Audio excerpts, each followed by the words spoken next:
Olá pessoal, sou Daniel Barbosa e nós vamos continuar com o nosso livro Combate Espiritual, de Lorenzo Scupoli. Do modo de pôr freio à língua. A língua do homem precisa muito de regra e de freio, porque não há quem não esteja grandemente inclinado a falar e discorrer sobre as coisas que mais agradam aos sentidos. É devido a uma certa soberba que na maioria dos casos somos levados a falar muito. Persuadimo-nos devido a este orgulho de que sabemos muito, comprazemo-nos nas nossas opiniões e procuramos que os outros aceitem as nossas, para que tenhamos autoridade sobre eles, como se todos precisassem aprender de nós. Não podemos, com poucas palavras, falar do mal que provém das muitas palavras. A loquacidade, ou seja, o vício de falar muito, é a mãe do desafeto, é a arma da ignorância e da insensatez, a porta da crítica descaridosa, o veículo das mentiras e o esfriamento da devoção. As muitas palavras dão força às paixões viciosas, e estas, por sua vez, incitam depois a língua a que continue na sua loquacidade indiscreta. Com os que não te ouvem de boa vontade, não sejas longa, para não o molestares, e faz o mesmo com os que gostam de te ouvir, para não seres imodesta. Foge de falar com ardor e voz alta, porque ambas as coisas são odiosas, pois são indício de presunção e vaidade. A não ser por necessidade, e neste caso o mais brevemente possível, não fales de ti, de teus atos e de teus companheiros.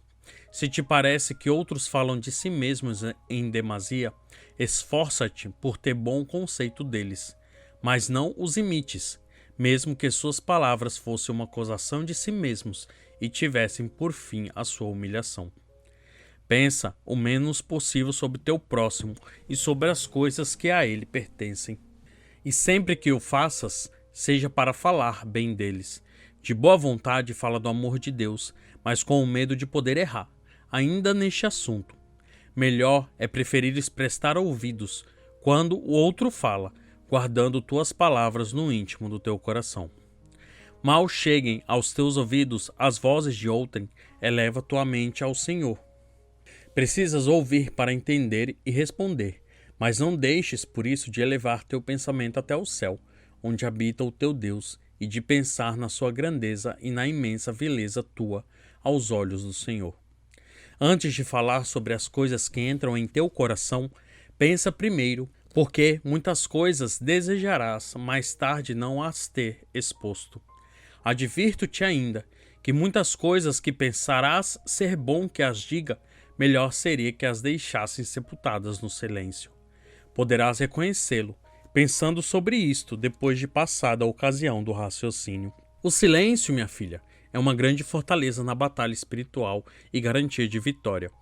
O silêncio é o amigo daquele que desconfia de si mesmo e confia em Deus.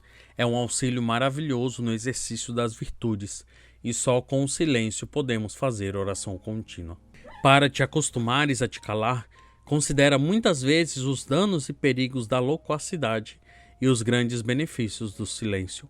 Toma-te de amor por esta virtude, e para adquirir-lhe o hábito, cala-te, mesmo quando não ficaria mal falar, desde que isto não te prejudique, nem a ti e nem a outros. Ser-te-á útil ainda afastar-te das conversações. Perderás a companhia dos homens, mas terás a dos anjos e dos santos e do próprio Deus. Finalmente, recorda-te da tarefa que tens em mãos, e ao veres quanto ainda resta fazer, não terás vontade de conversar em demasia. O soldado de Cristo deve fugir das inquietações do coração. Se perdemos a paz do coração, tudo devemos fazer para a recuperar. Deves também saber que nenhum acontecimento deste mundo é razão de que perecamos ou turbemos a paz do nosso coração. Devemo-nos, é verdade, arrepender dos nossos pecados, mas com a dor pacífica, como tenho te mostrado de sobra. Do mesmo modo, sem nenhuma inquietação, compadece-te com piedoso afeto de caridade de outro qualquer pecador. Ao menos interiormente, podemos lamentar as suas culpas. Quanto a outros acontecimentos graves e incômodos, como enfermidades, ferimentos ou falecimentos de nossos companheiros, ou pestes, guerras, incêndios e males semelhantes, que são infensos à nossa natureza, por isso aborrecidos pelo mundo, não podemos não somente querê-los, ajudados pela divina graça, mas ainda tê-los por dons preciosos, pois aos maus são castigos e aos bons ocasiões de virtude. Por isso, Deus se compraz com esses acontecimentos, e se nós também o amarmos, suportaremos com a alma tranquila todas as amarguras e contrariedades desta vida. Podes estar certa de que toda inquietação nossa desagrada aos olhos de Deus, pois de qualquer espécie que seja, nunca está desacompanhada da imperfeição, e procede sempre de alguma raiz de amor próprio. Toma muito cuidado no seguinte: mal percebas que uma coisa te possa inquietar, não te demores a tomar armas para a defesa. Considerarás que todos aqueles males e muitos outros semelhantes, embora tenham a aparência de mal, não são verdadeiramente males, e deles se podem tirar muitos bens. E que Deus te envia, ou permite que sofra essas coisas, com já citados fins ou com outros, que, sem dúvida alguma, são justíssimas e santíssimas. Se guardares sempre, mesmo em acontecimentos desagradáveis, o ânimo tranquilo e em paz, poderás fazer muito bem. De outro modo, todo o teu exercício ficará pouco ou nada frutuoso. Além disso, quem tem o coração inquieto está exposto a diversos golpes dos inimigos e não poderá, naquele estado, ver bem qual é o verdadeiro caminho da virtude. Nosso inimigo sobremodo aborrece essa paz, odiando-a como a um lugar onde habita o Espírito de Deus, para aí operar grandes coisas. E por isso, muitas vezes nos sugere, com inspirações amigas, desejos de boa aparência, para que percamos nossa tranquilidade de alma. Mas o engano pode ser reconhecido, não somente pelos sinais já explicados, como por inquietarem o nosso coração. Para fugires de tamanho perigo, quando a sentinela der rebate de algum novo desejo, não lhe abras a entrada do coração, sem primeiro apresentá-lo a Deus, com um ânimo indeme de qualquer vontade. Dirás ao Senhor a tua cegueira e ignorância, e pedirás com insistência que te ilumine e te faça ver se o novo desejo vem dele ou do adversário. Recorra também, se puderes, ao juízo de teu padre espiritual. Mesmo provado que o desejo vem de Deus, antes de lhe atenderes, mortifica a tua demasiada vivacidade, porque então, precedida por tal mortificação, a obra será muito mais grata ao Senhor do que se fosse feita com avidez de sentimentos naturais. Muitas vezes a mortificação agradará a Deus mais que a própria obra. Afastando de ti os desejos maus e não realizando os bons, senão depois de reprimir os movimentos naturais, possuirás a paz e gozarás de calma na rocha do teu coração.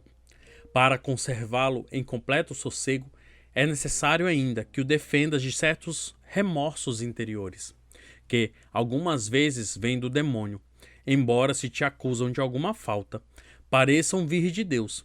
Pelos frutos conhecerás de onde vem.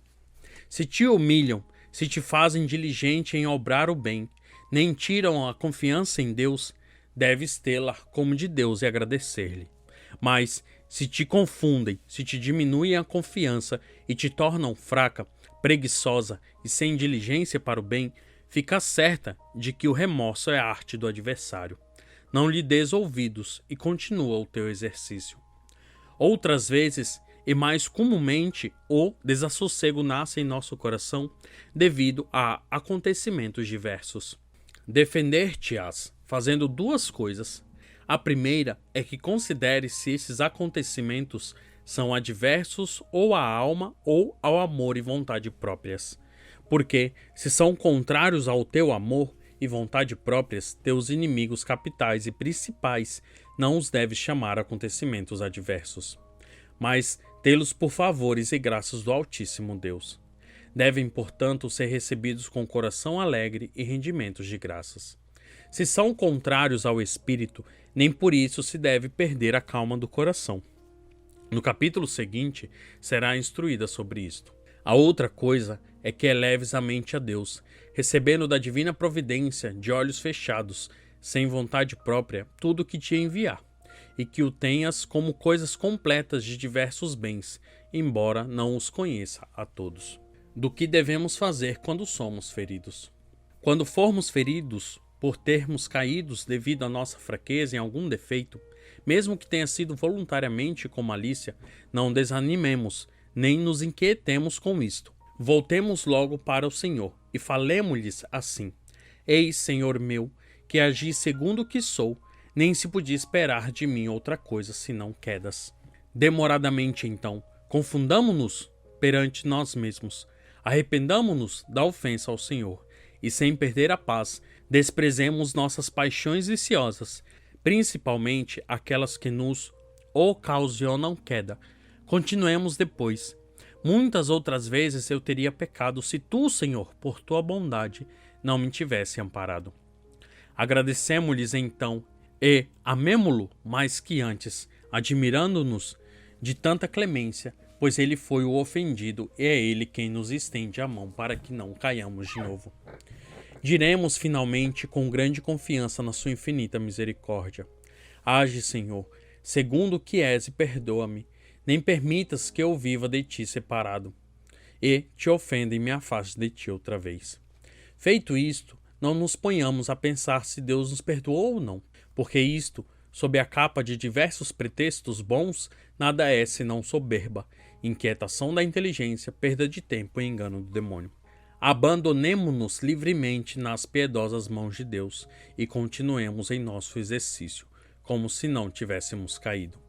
E mesmo que tornemos a cair e nos firamos muitas vezes ao dia, façamos sempre do mesmo modo, confiando em Deus e orando de maneira que acima expus, e sempre mais nos desprezemos a nós mesmos, odiemos o pecado e nos esforcemos para ter maior cautela.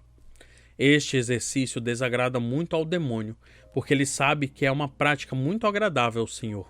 Fica então confundido, vendo-se vencido por quem ele antes vencera.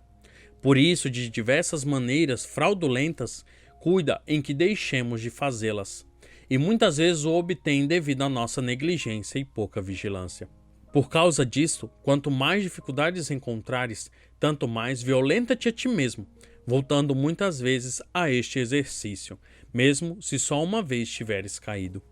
E se depois da queda te sentes inquieta, confusa e sem confiança, a primeira coisa que deves fazer é recuperar a paz, a tranquilidade de coração e a confiança.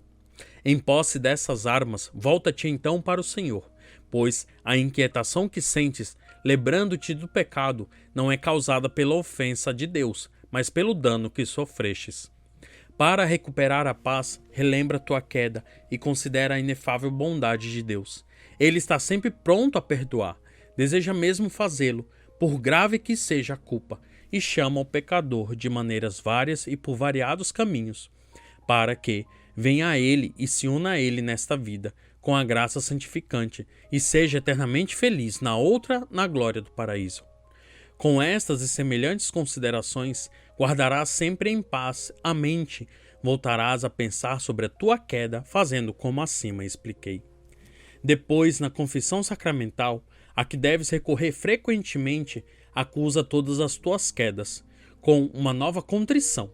Arrepende-te da ofensa de Deus e expõe com sinceridade tuas faltas ao Padre espiritual, com firmes propósitos de não mais ofender a Deus.